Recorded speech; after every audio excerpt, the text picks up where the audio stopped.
Welcome to Moments with Marianne. I'm so delighted we're spending this time here today.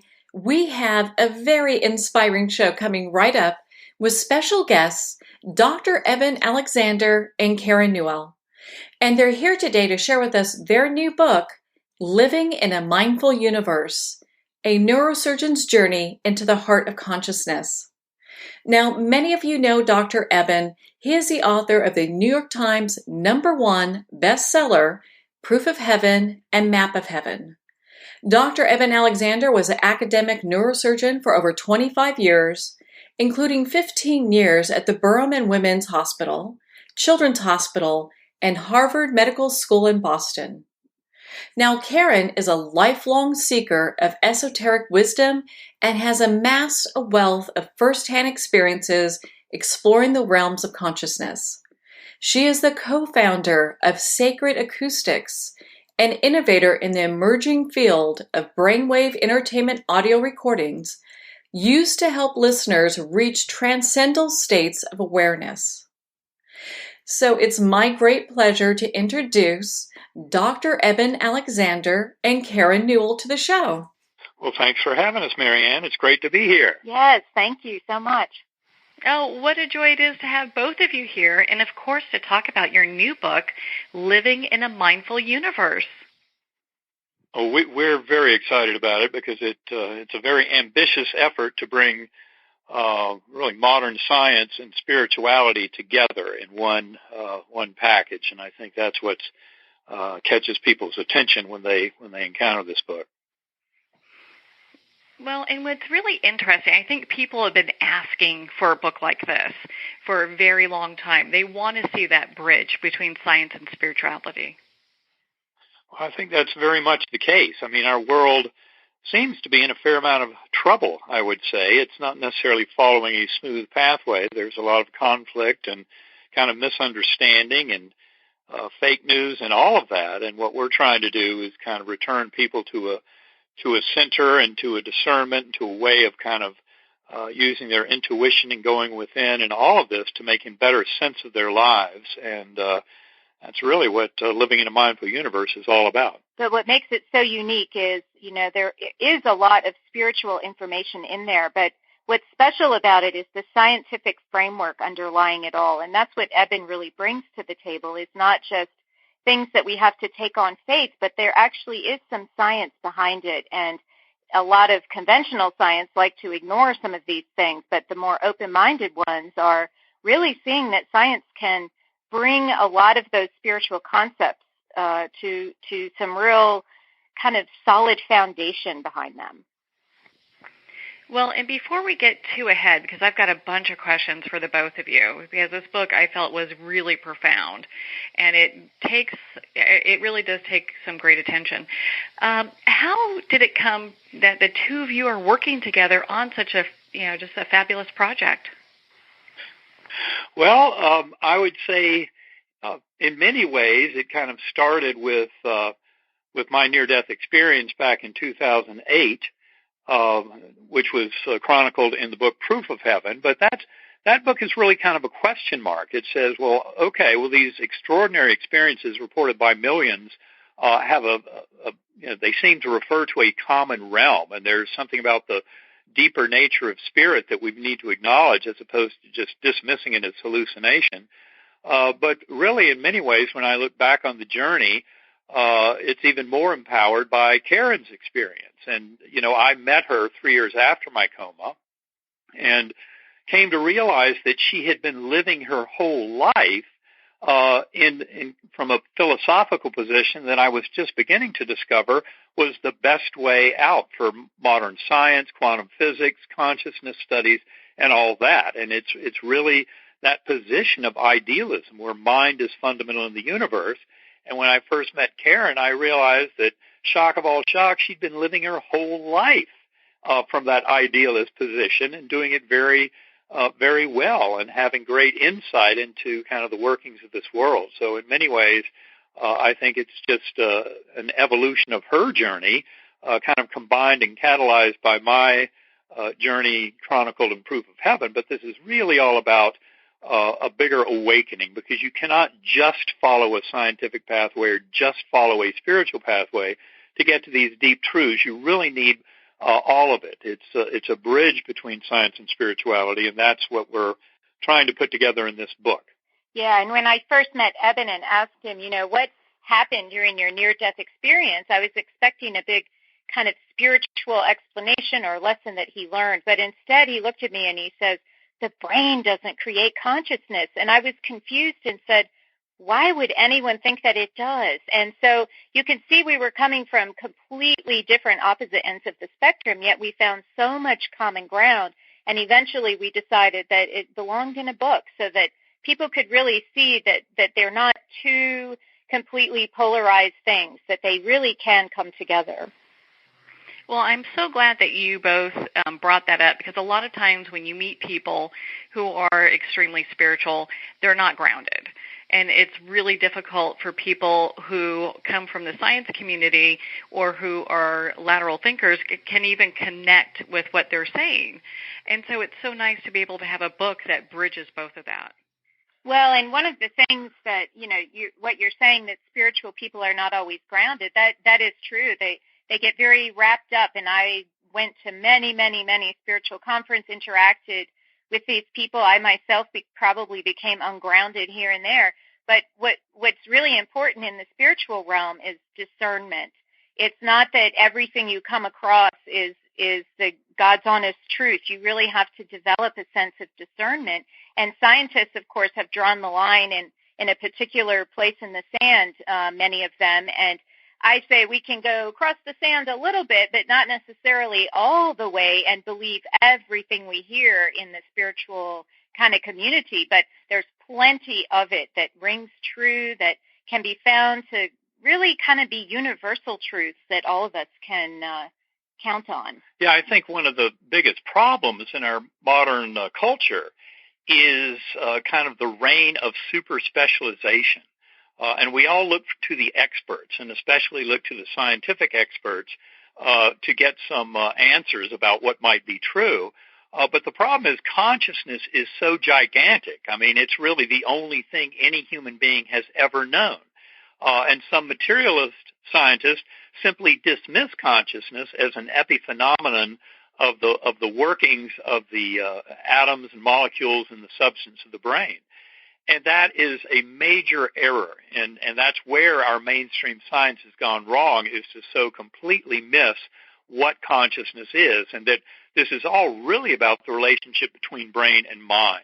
And that's something we go into in great detail in Living in a Mindful Universe. We're only just emerging to a point where there are scientists around this world who really study consciousness. And given that when you realize that consciousness is not created by the brain, that's where you realize that neuroscientists who subscribe to the underlying assumption of the scientific revolution, that is, that the physical world is all that exists, why they fall prey and really lose sight of what's really going on here, which is consciousness and phenomenal experience itself. And that is what we need to honor and study. And studying the brain is not going to get us there, because as we point out in Living in a Mindful Universe, not only does consciousness not reside in the brain, it's not created by the physical brain, but neither is memory. Memory itself, neuroscientists have been looking for it somewhere in the brain for more than a century, and the evidence very strongly from the neurosurgical community is that memory is not resident in the physical brain either, just like consciousness is not. The brain serves as a reducing valve or filter that allows us access to memory and to consciousness itself, but they're not the creators of it. And that's where our modern science has gone so wrong, and that's, in fact, where the deep mystery of quantum physics lies, because quantum physics is right there at the intersection of what we know and the physical world and how the two interrelate. And so our book really covers a lot of that tremendous territory of expansion in understanding that's part of a revolution in science that I think is unprecedented in our history. Well, and is that what you mean when you talk about in your book, Dr. Eben, is that consciousness is fundamental to the universe? It's this whole idea that, science is still trying to figure out what's going on with consciousness and our memories? Well, that's exactly right. And what we're finding is the old idea of conventional science that physical matter is all that exists and that the brain must somehow thus be producing consciousness simply out of physical matter and that there's no other causality involved is completely wrong. One thing people need to realize is a consequence of that vision of conventional science that the brain creates consciousness is that none of us have free will at all, not even remotely, because they see consciousness as the epiphenomenon of the atoms, molecules, and cells of the brain following natural laws of physics, chemistry, biology. And that is not what's going on. There's far more evidence for things like non-local consciousness, telepathy, precognition, past life memories in children indicative of reincarnation, all of the near-death and shared death experiences and after-death communications. There's a tremendous body of evidence that has been studied by scientists that show very clearly that consciousness can be non-local, that it's not stuck in the here and now of the physical brain. And that is tremendously liberating when you realize how that empowers each and every human being to tap into that consciousness, that primordial mind that is the creative force of the universe, what near-death experiencers might describe as a God consciousness or the consciousness of spirit, of source. And what we're trying to do is simply elaborate that connection. And so the book not only hints at the tremendous revolution going on in scientific circles, but also, much more importantly, for the individual reader, it offers tools and ideas about how to explore consciousness, how to go within through using differential sound frequency for brain entrainment to liberate us from the illusion of the here and now and the illusion that consciousness is created by the physical brain itself. So the book is very ambitious in what it brings not only to the world at large in terms of these changes in worldview, but also to the individual in taking control of their own life and in truly manifesting the free will of their higher soul. I couldn't think of a more timely, point in our history to have a book like Living in a Mindful Universe, Dr. Eben and Karen. I mean, I think it's perfect timing because people are really wanting this. They want to have that connection between what's going on with them as far as in a spiritual aspect and making sense of it in today's world. And so it brings me to my next question. You kind of hinted on this a little bit, but is there scientific evidence that God exists? And I think a lot of people are kind of on their edge of their seats, kind of waiting to hear about that. Well, there's a quote that I often put out in presentations, and I think it's very apropos to your question. And it's from Werner Heisenberg, who won the Nobel Prize in Physics in 1932 for his fundamental work in notions of quantum physics and what quantum physics really means in terms of what it's telling us about the nature of reality. And Heisenberg said, the first sip from the glass of natural sciences will lead you towards atheism, but at the bottom of the glass, God is waiting for you. And what he was really meaning there is something that should be obvious to anyone who studies and understands quantum physics. And that is that looking for all the rules of causality within our physical world, looking at all these subatomic particles, atoms, and molecules and all their interactions, we come up short. You cannot explain all the workings of this world, especially revealed through quantum physics and its assessment of the very makeup of this fabric of the material world all around us, without realizing that there's something more. As William James pointed out, a great psychologist in the early 20th century, there is what he called the more, that you needed more to explain the workings of the world, and quantum physicists have come to prove that. The thing is, they try and answer it. For example, if you query quantum physicists, poll them about their favorite interpretation of what's known as the measurement paradox in quantum physics, which is the very unusual feature of contextuality and the fact that the mind of the observing scientist plays a crucial role in the outcome of any experiment. You cannot, come up with a result of the experiment simply based on the physical world alone. It depends on that observing mind and the questions it's asking. And what this is really telling us, what those physicists would say, many of them, the most popular interpretation of quantum physics is Hugh Everett's many worlds interpretation, where infinite parallel universes unfold at every instant in space-time whenever a subatomic measurement is made. And so for them, that solves the math and the physics of quantum physics, and they walk away from it very happy, saying that infinite parallel universes answers the question. Whereas, in fact, I would say the question is best answered by realizing that consciousness creates all of emergent reality.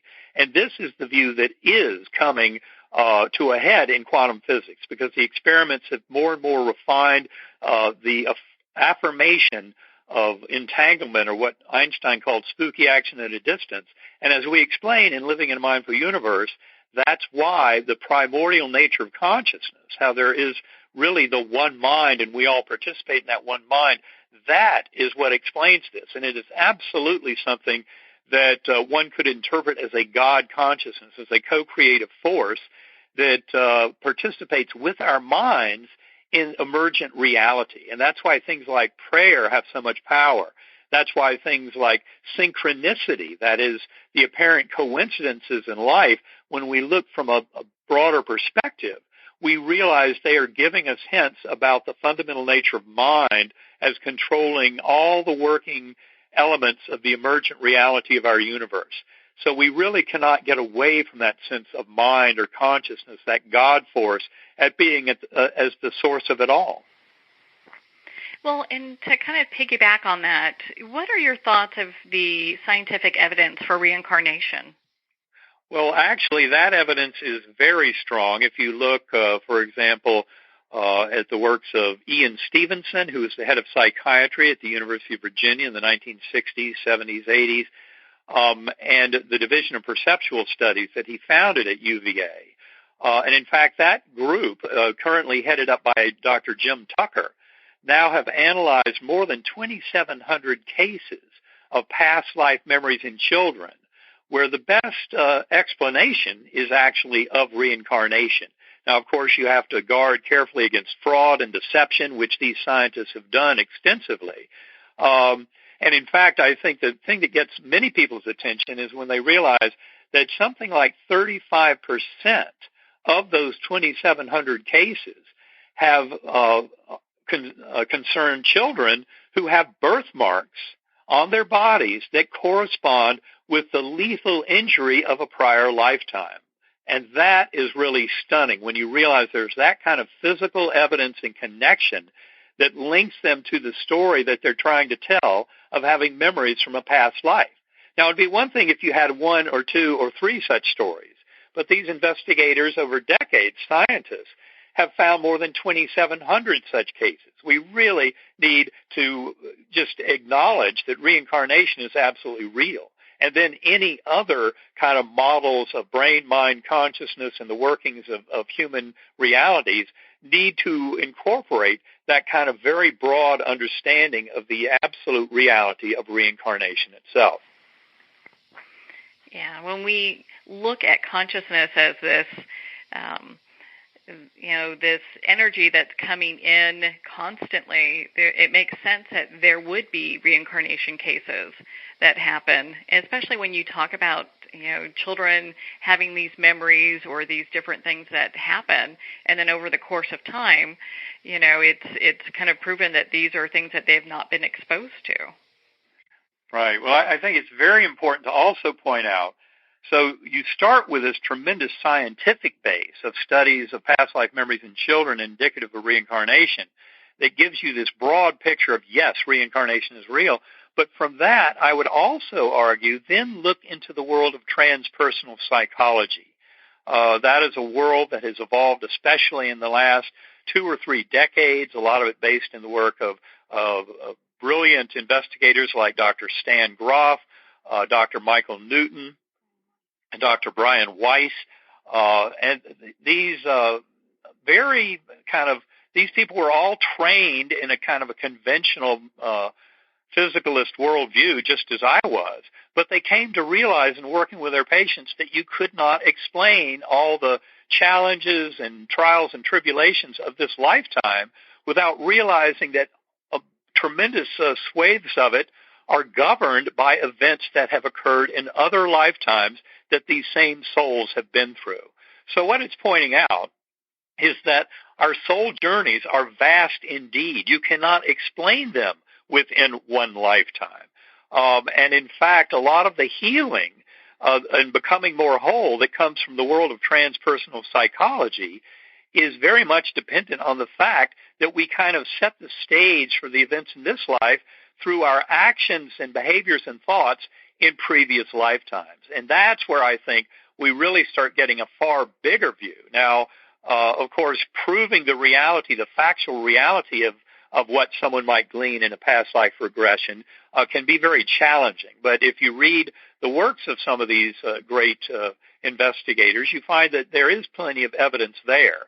But from my point of view, it's not so much proving the reality of those events through, the internet or historical records, but it's more in realizing that to best live our lives in the here and now, we need to simply acknowledge that we've been through a lot in previous lives, too, that add to our current circumstances. And if we can open ourselves more fully to understanding all those relationships, we can become more whole and grow into the souls that we came to this world to be in the first place. Well, I think that's very empowering for a lot of people once they hear that, how that can come full circle for them as a soul. And it kind of leads me to my next question, because we talk about quantum physics and understanding our unfolding reality. What's the role of the observer in all of this? Well, the observer is the biggie, because the observer is what actually exists. And, so Eben talks a lot about that observer in quantum mechanics. And what I like to kind of connect the dots for people is that observer is us. Each and every one of us behind our thoughts, emotions, and kind of daily ramblings that go on in our minds is an observer. And this observer is highly important. This observer allows us to kind of take a step back and see in a bigger picture from an objective point of view why certain events might be going on in our lives. And meditation is one way to get in touch with that observer. Now, the Eastern forms of meditation, especially Buddhism and stuff, are very kind of mind-centered. They want you to kind of empty the mind, release all thoughts, release all emotions, everything, just kind of rise above it all and let go of all of the concerns of the day. And I find that is very helpful to gain a neutral perspective, to kind of be able to set aside those racing, rambling thoughts in order to get behind the real kind of personality of who you are is this neutral observer with plans and hopes and dreams of what you're going to accomplish in this lifetime. But I also like to point out that the heart and emotions is a very important part of this. Now, many people will say we want to kind of ignore our emotions, rise above them. And what I say is we kind of want to dive into our emotions, figure out why we're having them, where they're coming from. I found my particular emotions served as kind of clues to what my life lessons were, ways that I could get beyond certain frustrations. The emotions really offer a wonderful clue, but the emotions can be overwhelming if you're just diving into the emotions. And that's why developing this kind of internal objective observer can be so useful, because then when you dive into your emotions, you have this kind of bigger picture view.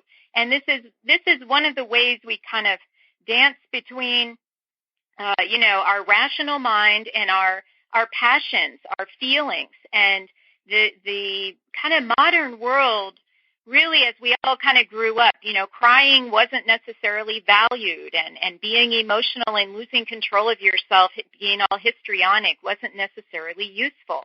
And in fact, those kind of emotions, when you can view them from that objective point, really become engines. They become opportunities to grow. And so in our book, we talk about balancing kind of that mental state and emotional state in a very, very kind of productive, useful way for the end user, which is really us. Every person on the planet has a unique perspective on why they're here, and each of us is contributing to that whole. And so that unique value is highly critical for each of us to kind of get to know and understand inside of ourselves. Along these lines, I would just point out, as an academic neurosurgeon, more than 15 years teaching at Harvard Medical School, I thought I understood how brain, mind, and consciousness work before my coma. And of course, that involved the linguistic brain, the voice of rational, logical thinking, which also just so happens to be the voice of our consciousness in our head. Well, remember what Michael Singer says about that voice in the head. He calls it the annoying roommate. And I think that's very important. As much as it's aligned with our ego and our sense of self, it is an annoying roommate. And as you come to realize that the physical brain is not the creator of consciousness, but is simply a reducing valve or a filter that allows primordial consciousness, that God consciousness, into our perception, then you realize why going within can be so powerful. And learning that little voice, all those thoughts racing in our head, and of course the ego uses mainly fear and anxiety as its tools. Every bit of that is in many ways kind of a sham. And so what I think Karen and I talk about here is rising above that. That's what that neutral observer is all about. My first words when I came out of coma were all is well. And what I've come to realize is that by using that all is well as kind of a litmus test, I can rise above the petty little concerns of my ego and start developing my relationship with that inner observer, that objective self, which is not really part of self at all, but part of the great one mind that we're all sharing. So it's really a shift of perspective that I believe is very empowering. Well, on that note, we're going to pause here for a quick break. We've been speaking with Dr. Eben Alexander and Karen Newell in regards to their new book, Living in a Mindful Universe, a neurosurgeon's journey into the heart of consciousness. You've been listening to Moments with Marianne. We'll be right back after these messages.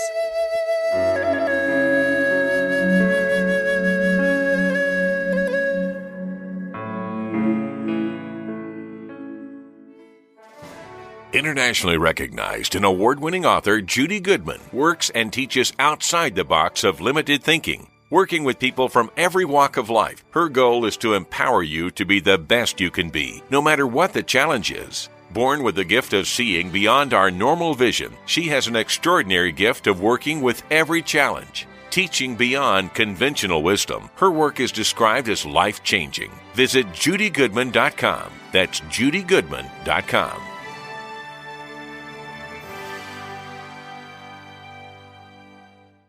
There comes a moment when you realize you're somewhere special, when you discover that each beautiful creature that you see has been rescued from a life of absolute horror and brought to this incredibly free place. Here's where their lives were forever changed and where yours will as well. Discover over 500 tigers, bears, and lions at the brand new visitor center at the Wild Animal Sanctuary just outside Denver. For more information, visit wildanimalsanctuary.org. Discover true freedom at the Wild Animal Sanctuary. Have you ever had the sense that your thoughts might actually be doing something? Ancient secrets of manifesting have been masterfully revealed in the award-winning book Manifesting 123 by Ken Elliott. For the first time, the author's experiences and stories in this book describe exactly how your thoughts can create anything. You've been doing this all your life, but it's never been fully explained for you until now. Visit manifesting123.com for more information today. Manifesting123.com. There are nearly 2 million Americans living with amputation. Many live right here in San Antonio. Becoming an amputee can be scary, frustrating, isolating, but there's no reason to feel alone. The San Antonio Amputee Foundation is here to help support you and guide you toward resources such as home and car modifications and even prosthetic limbs. For more information or to make a donation, visit saamputee.org. We'll help you live a full, active life, one step at a time. San Antonio Amputee Foundation, healing limbs, hearts, and souls.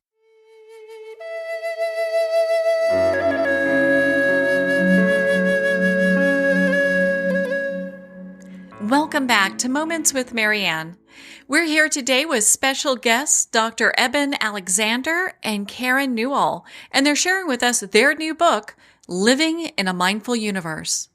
Now, before we went to break, we were talking about meditation. My meditation practice has allowed me to get beyond, and look at things in a more rational, kind of objective way.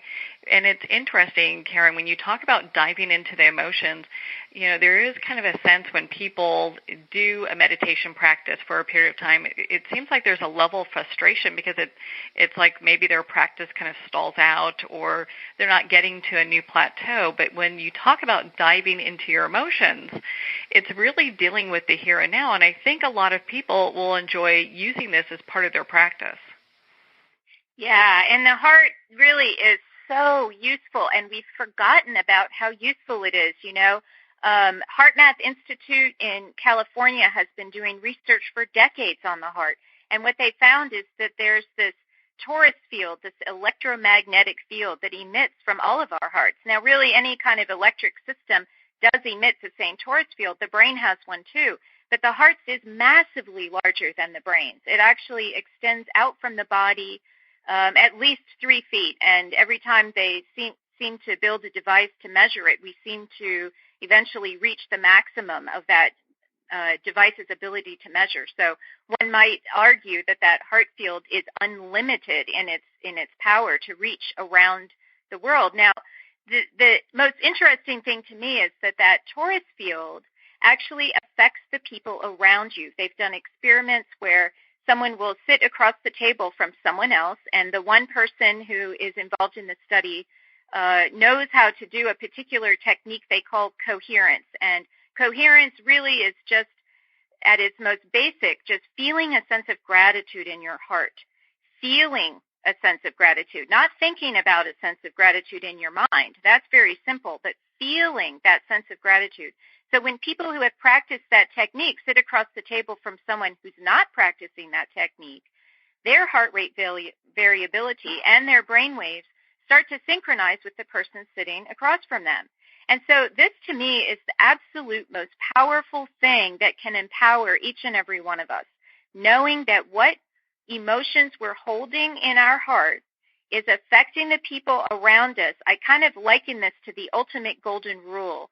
By placing only beneficial, kind of processing all of our hurt and angst and kind of traumas from the past and replacing that with only loving, gratitude, caring kinds of feelings, we're actually loving our neighbors as we love ourselves in the most profound way I can possibly imagine. That golden rule is often talking about, how do we love our neighbors? How do we love our neighbors? And that's so hard when they're so much not like us.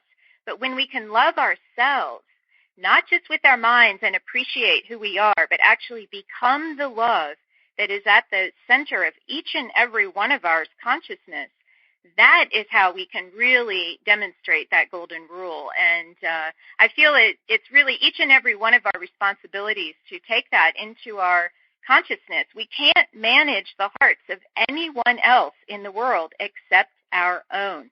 And so the more of us who do this, the more of us who take it upon themselves to clear their emotional traumas, to manage their energy very consciously with loving, caring thoughts and feelings, this is how our world can really change. And that's ultimately the message of living in a mindful universe, is that love is the binding force that connects us all. And by consciously focusing on that, not just in our, kind of one-on-one romantic relationships, but every relationship, parent-child, boss-employee, mailman, mail receiver, just every single relationship, doctors, nurses, CEOs, everyone, politicians, if they could only just find that love from within, focus on that every morning before starting that day, I truly believe our world would become a different place. Yeah, I would agree with you 100%. I think a lot of times people have difficulty finding that self-love. So to focus on that, man, what a game changer that would be. Yeah, and not just with our minds. It's about becoming that love. And many of us have forgotten how to do this. We grow up, when we're first born, we're just little balls of love. I know this because I just had a grandchild. My daughter, of course I remember what it was like loving her as an infant. And of course they grow up and they start to have issues and difficulties and challenges. But those little babies have that love, and her son, my grandson, is just a huge reminder of how we all come into this world holding that love. And so the more of us who can maintain it, who can kind of bring it into our lives from that pure kind of childlike trust that all is well, knowing we'll be taken care of. It's challenging to do that, especially in today's world with all the polarization that's going on. But no matter which pole you're at, it doesn't matter. Everyone along the spectrum has a heart that's performing this function every day, and we're just kind of unconscious of it. But becoming more conscious of it, no matter what your belief system, is something we all can do. And it helps not only ourselves, it helps everyone on the planet. Well, I really appreciate you sharing that with us, and I'm going to toggle over to Dr. Eben, and I'd love to get your perspective as a physician on how you see the future of healing moving forward. Well, that is an excellent question, because I would say, just as in one sense, all that we're ever talking about in this discussion is the nature of consciousness at a very deep level, we're also just talking about becoming more whole, becoming more of who we came here to be. I love in trying to address the question of the purpose of life. I love referring to the inscription over the entrance to the temple of the oracle at Delphi, which is "Know thyself."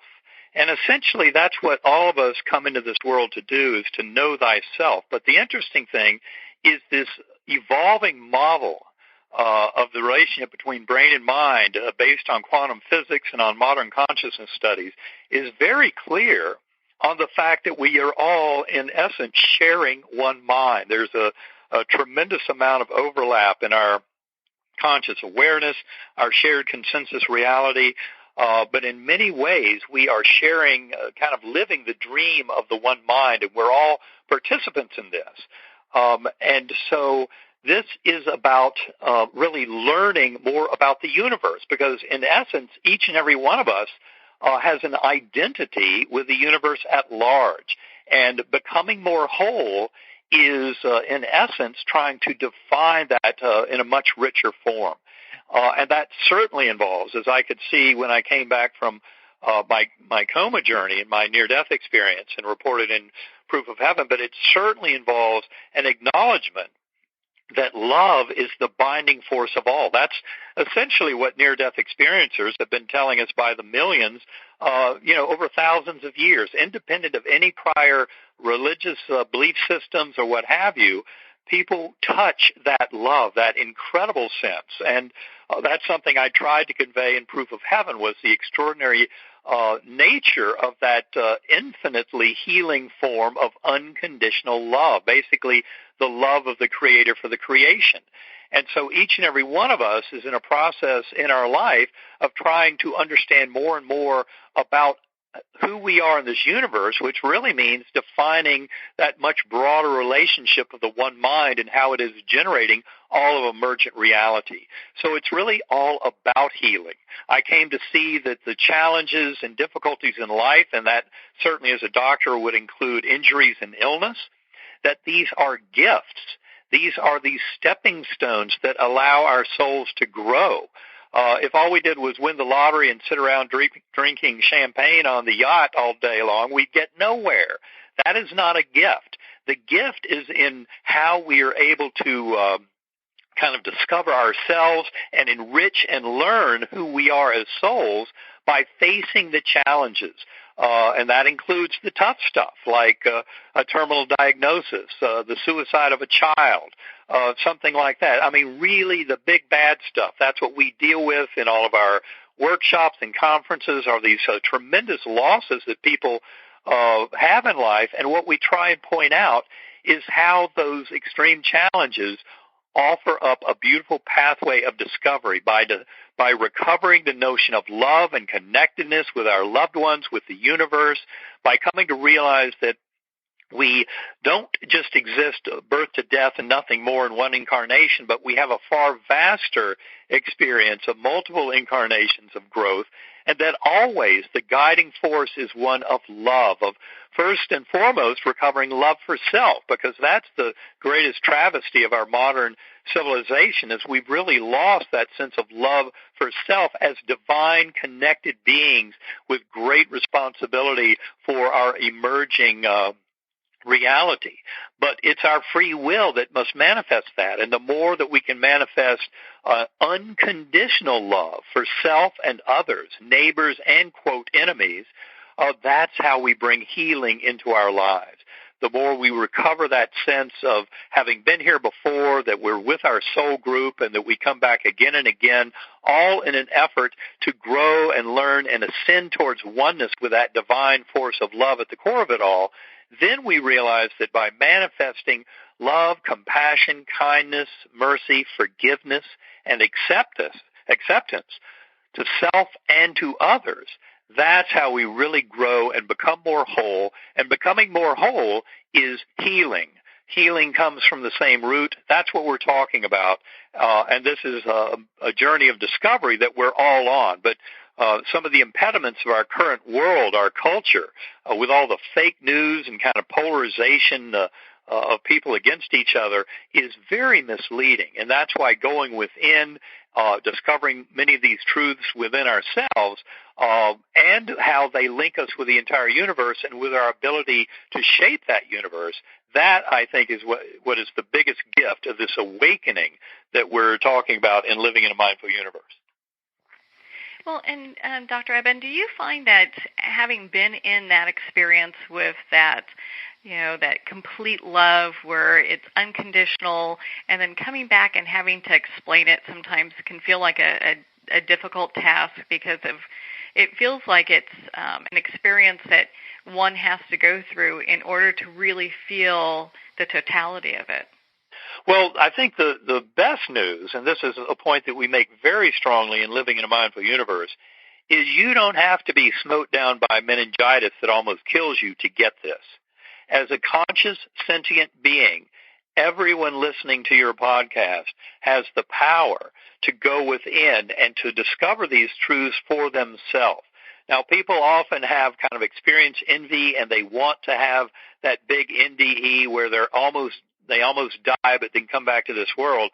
But what I'm saying is, I know from my experience with many people in our workshops, many people who are fans of Karen's differential frequency brain entrainment work with sacred acoustics, that many people who have not had an NDE can come to the very same knowledge and truth and know the reality of the eternity of their souls, and that love is the fundamental force in this universe. And they can discover that by developing a regular practice of going within. That's one of the biggest gifts of Living in a Mindful Universe, is helping to give people the tools to do exactly that. And how encouraging that is, because getting struck by lightning isn't all that. I've had a friend that was hit by lightning. It doesn't necessarily mean you're going to have the near-death experience that a lot of people want to have. Well, that's true, but of course, in Living in a Mindful Universe, we have an extended story of a good friend of ours who was struck by lightning and, in fact, had an extraordinary life-changing experience based on that near-death encounter. Yeah, but he had to go through so much pain to get there, and it took years for him to integrate it all. And so, yes, it really isn't necessary to go through such pain to feel these things. I have touched that unconditional love. I have been awash in what I felt was this warm, again, words don't explain it. You do have to experience it for yourself to fully understand, and we all can experience it.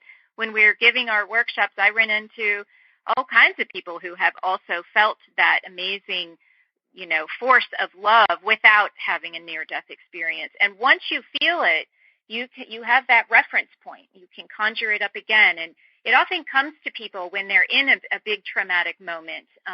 In my case, it wasn't a big traumatic moment, but I actually cultivated the connection. It involves some trauma, though, just remembering past emotions, letting go.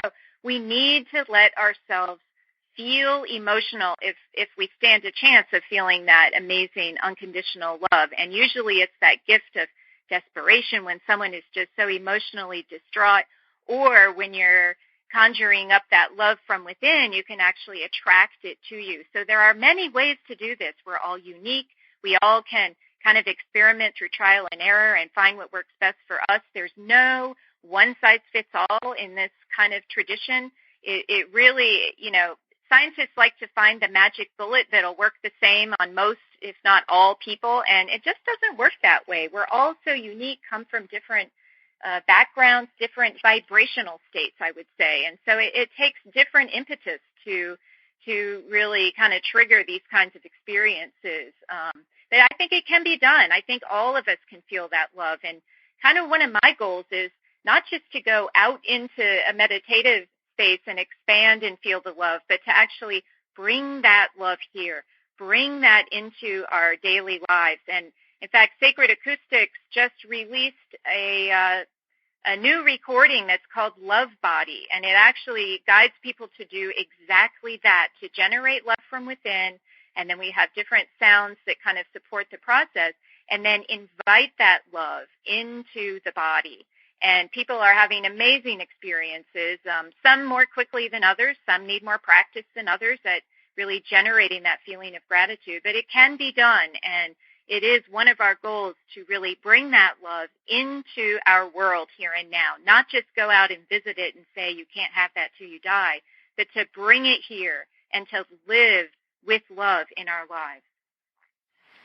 Well, and I felt that living in a mindful universe really gives people a roadmap to be able to discover that love for themselves, and you guys have just done a beautiful job on this book. One of the topics that comes up is spiritual health, and maybe, Karen, maybe you can expand on this a little bit, because you have talked about how we can develop that in our lives and given us some resources outside of living in a mindful universe. What are your thoughts on that? Well, spiritual health is kind of the center of all health. When it really comes down to it, our doctors are so interested in your physical body symptoms. But when you explore the world of energy healing, what their belief system is that actually everything starts energetically and then affects the physical body. So if you can kind of dive into the energy of your problems, and that is your emotions, it really is the kinds of thoughts and feelings you bring to a situation is what I mean by the energy. And so, we tell some stories in the book that are actually in my family. My daughter had her own struggles with substance abuse and anger and depression as she was growing up. And really what did it for her, what really began her turnaround is when she asked me to take her to a hypnotherapist. She was tired of the talk therapy. I wouldn't let her have any prescription medications that the doctors wanted to give her because she was busy abusing those same prescriptions, and I didn't want to give her her own. And one day she asked me if I would take her to a hypnotherapist because she had learned that there she didn't have to talk about her problems necessarily. She didn't have to go review with the doctors all of the things, crazy thoughts she was having. So in this hypnotherapy, she was able to kind of go back to the source of what began all of this. Hypnotherapists will guide you through this process of what's called regression to take you back to the source of a particular problem when you're in a calm, kind of expanded meditative state. And as she did this, she guided my daughter through it was a very many-step process, but the root of it was she guided her to two different future scenarios, one in which she made no changes in her life, and my daughter was able to see what her life would be like at 1 year, 5 years, 10 years in the future in her mind. And then the hypnotherapist said, okay, let's say you do make some positive changes in your life. What then is your future going to be like? And then she regressed up to her future. And then the hypnotherapist asked her to make a choice. Which life would you like? And she, of course, chose the better life, the one where she did make changes in her life right now. And then she guided her to realize that her inner guidance was actually a future version of herself.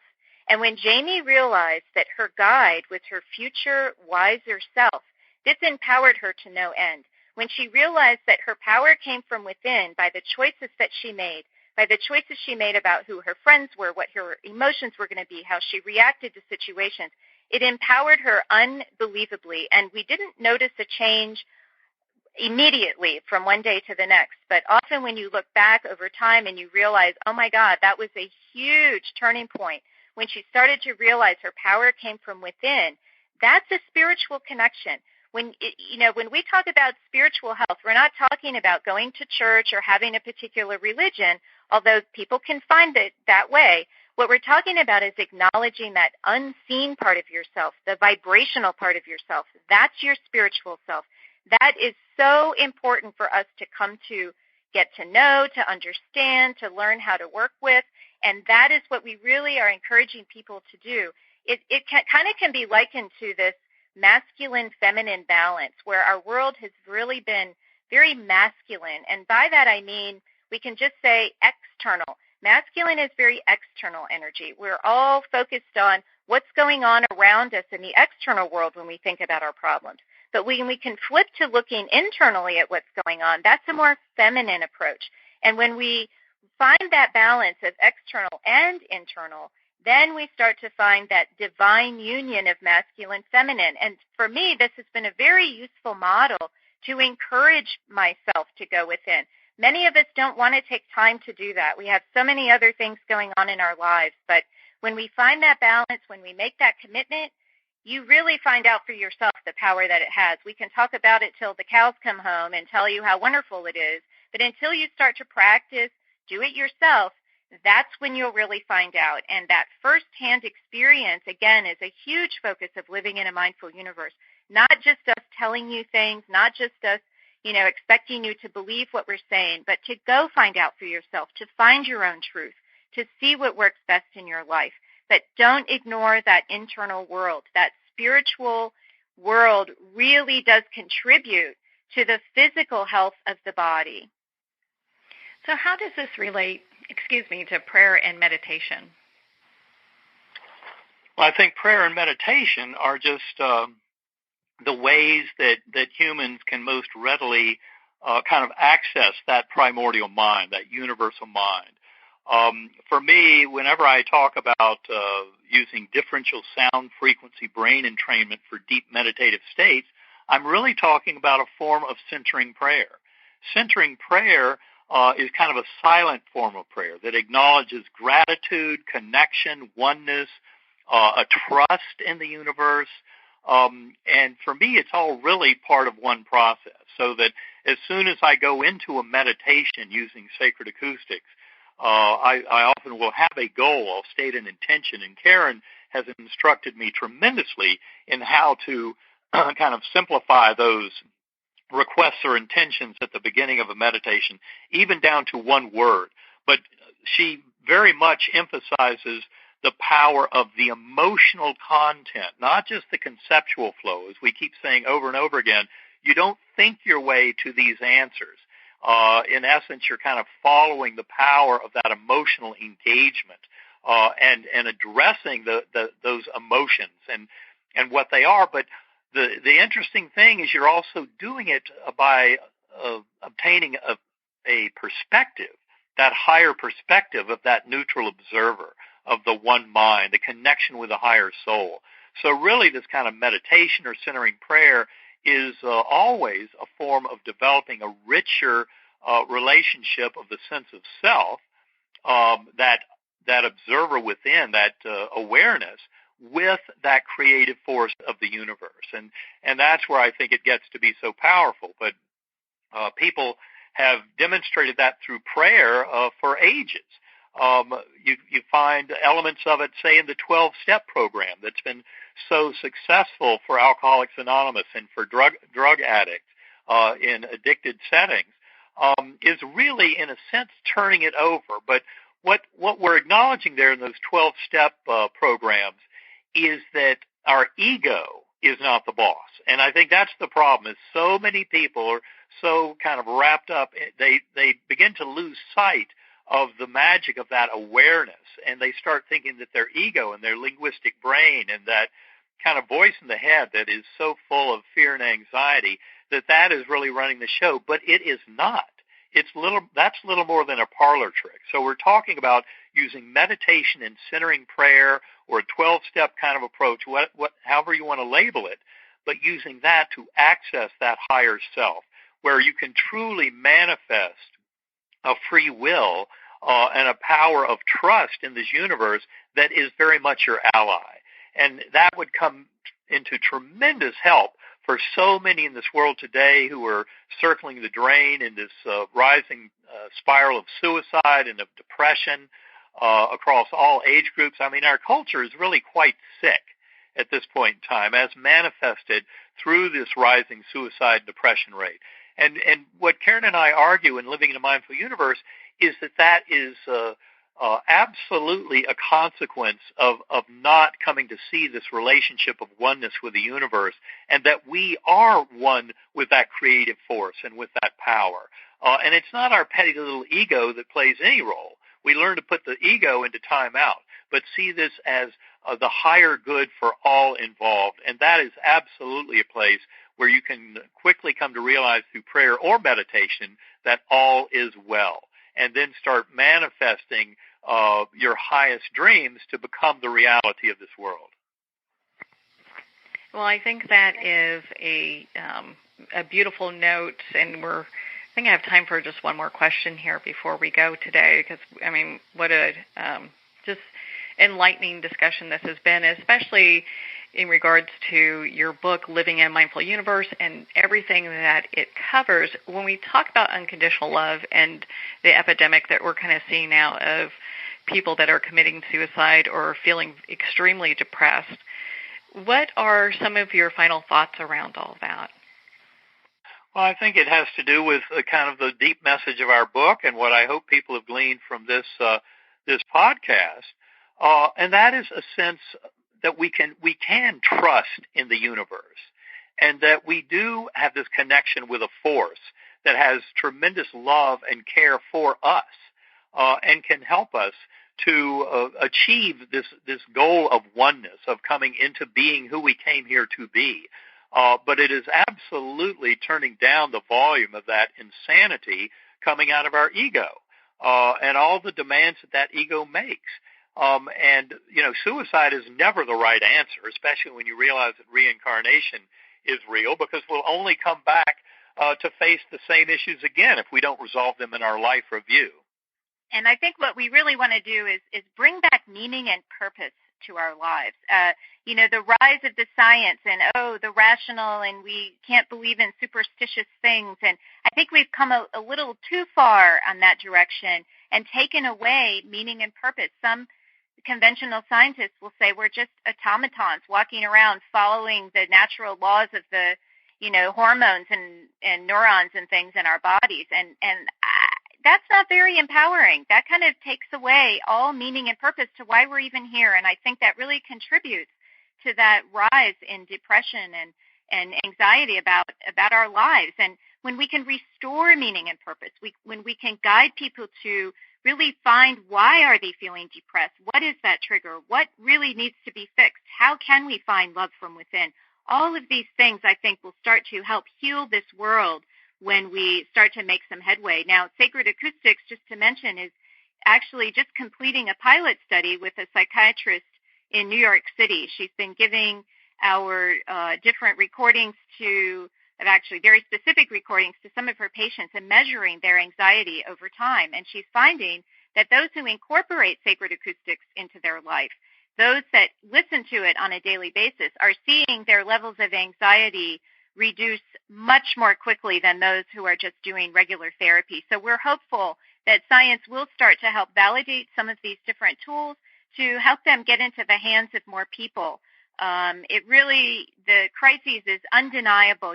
Every day, suicides and addiction and overdose, and we really do need to start tackling this from an internal level and not just handing out medication and expecting that chemical imbalances will solve it all. And I would also encourage your listeners to visit ebenalexander.com and partake in a completely free 33-day email course that introduces them to some of the main topics we cover in Living in a Mindful Universe, and also gives them at each one of those days gives them suggestions for a practice and things that they can do in their own meditations and in living that day to learn and grow with all of these tremendous world-changing concepts. So I would encourage people to get on board with that 33-day course into the Heart of Consciousness, which is there at the lead page of ebenalexander.com. And it includes some of the sound files that we're talking about. It includes some of those recordings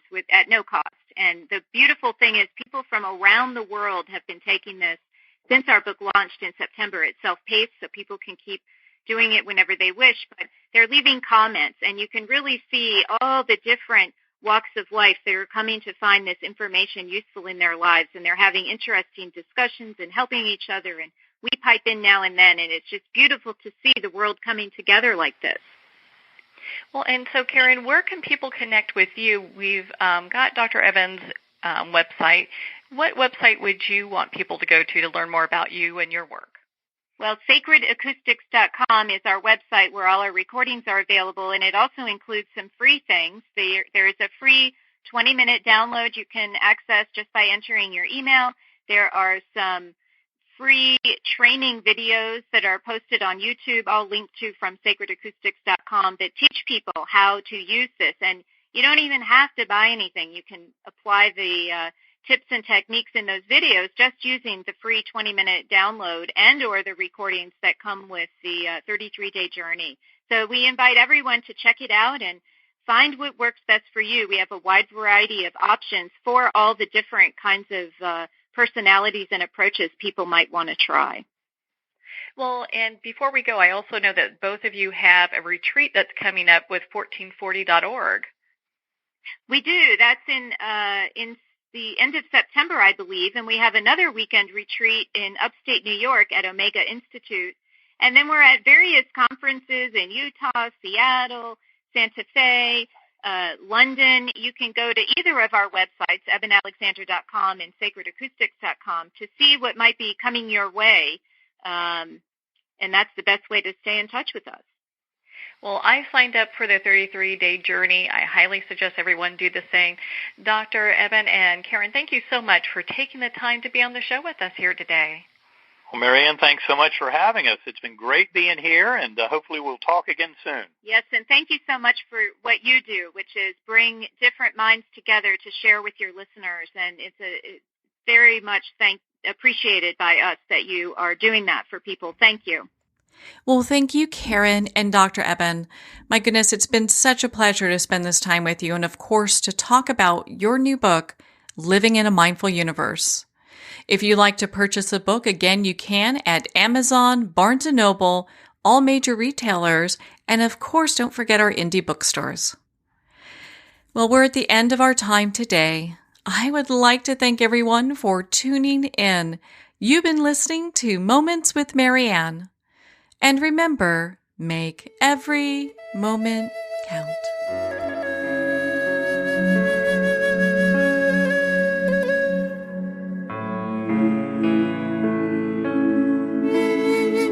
In a single moment, your life can change. Moments with Marianne is a transformative hour that covers an endless array of topics with the best of the best. Her guests are leaders in their fields, ranging from inspirational authors, top industry leaders, and business and spiritual entrepreneurs. Each guest is gifted and a true visionary, a recognized leader in her own work, and while teaching others to develop, refocus, and grow, Marianne will bring the best guest and sometimes a special surprise. Don't miss this. You never know just which moment will change your life forever. Moments with Marianne airs every Thursday, Friday, and Sunday at 8 p.m. Eastern, 6 p.m. Mountain Time. Make sure to tune in and visit momentswithmarianne.com for more information.